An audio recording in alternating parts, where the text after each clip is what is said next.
The 2019 Porsche Cayenne is all new, and it also happens to have the latest iteration of Porsche's infotainment system. Let's check the tech. Once you start up the Cayenne, what you will see here on the 12.3-inch screen on the dashboard is the home screen. Now that allows you quick access to all sorts of things, whether it's music or personalization settings, or even just quick access to the map. Now if you don't like the way the home screen is laid out, a quick tap up here will allow you to configure your home and drag and drop whatever you need to wherever you need it. Nice and easy. Now, if you're not a huge fan of touching the screen, getting all those smudges going on, you can also jump between various parts of the infotainment system using not physical, but haptic feedback buttons down here below. There's one for your media source, one for your climate control. Wherever you need to jump in the infotainment system, there's a quick access button for it. Well, now let's start digging into the individual nitty-gritty bits of PCM. First up, we have navigation. Fills your whole screen with a map, which you can set to either a 3D map or have it auto zoom, pretty much any normal standard infotainment system stuff. There's a quick red button here on the left for search, so you can type in coffee or somebody's name and get a quick address pulled up. Otherwise, you can type destination here on the left and put in individual house numbers and streets, or you can search for POIs like gas station or parking. From there we have media. Finger back up here, boom, hit media. There you go, your screen is filled with whatever you're playing, whether it's AM, FM, or Sirius XM, or whatever you can get through the USB ports. Now you can also access Apple CarPlay and give you your Spotify and everything else that's baked into your phone, overriding the regular media in the car. Whatever you need, however you want to listen to it, there's a way to do it. All right, next up we have the phone setting. That one is just as straightforward as it is in any other car. Hit the phone button. If you're connected via Bluetooth, you can type in a number there or go through your favorites or previous calls or contacts to figure out who you need to talk to. Next, we have the car menu. A quick tap of the car menu gives you the individual settings for the vehicle, lets you know what drive mode you're in.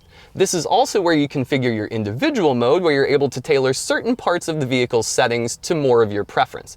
Let's say you want to have a Sport Plus engine configuration, but you don't like being shaken to pieces, so you want your chassis set to normal. Once you do that, just a quick hold of the individual button, and boom, you're saved. So that way, whenever you access the individual mode here on the steering wheel, you're ready to go. Now that's not all the car menu does. A quick jump through the sub-menu shows you that there are a number of off-road modes available for the Cayenne as well, each tailoring the ABS and the stability control to handle a certain kind of material, whether it's gravel, mud, sand, or rocks. Now we dive into the control menu, which is a little more traditional, lets you set things like your ambient lighting or other vehicle settings, or if you're really confused, lets you take a look at the online owner's manual.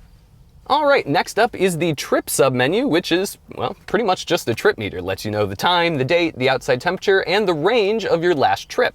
Scroll a little bit down, and it lets you look at your past trips too to see what kind of fuel economy you're getting, how fast you were driving, and how long it took to do the trip. Now this last bit is just a little more sporty than the rest. A quick trip to the chrono button, which is enabled with your purchase of the Sport Chrono package for your Cayenne, lets you set a reference lap and then time future track laps against that. Now whether or not you're actually taking this to the track is one thing, but it's good to know that it's in there if for some reason you really want to hit the track.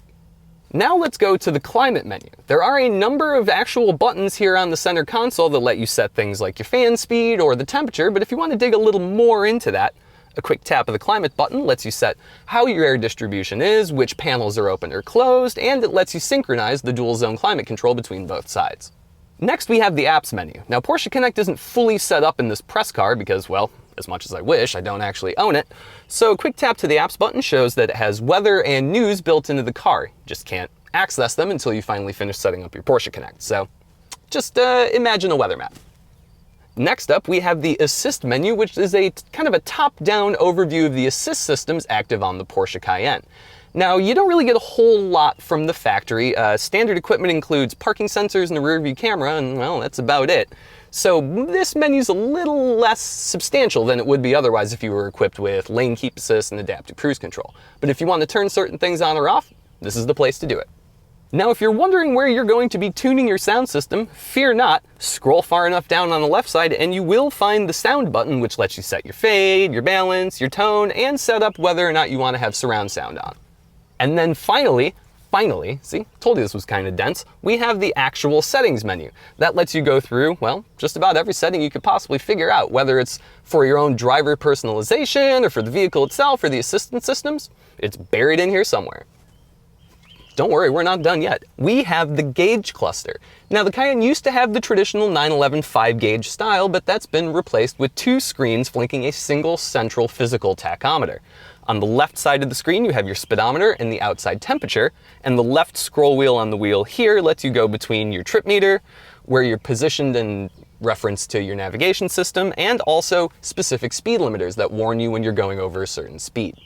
And now that brings us to the last piece of the puzzle, the right side of the gauge cluster. This is the most dense part of the gauge cluster, and a simple scroll of the right wheel here will show that. First, you have all of your trip information, your drive time, your distance, your average consumption, stuff like that. Scroll down, you get a full map there, replacing both of the gauges. Scroll further down, you can activate your Sport Chrono system there rather than diving through the menu to set your laps or whatever you're maybe going to do at the track.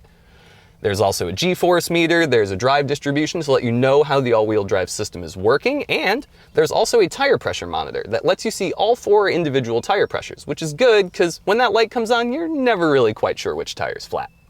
And that's it for the tech in the 2019 Porsche Cayenne. Don't forget to check out our entire written review as well as our full review video over at theroadshow.com.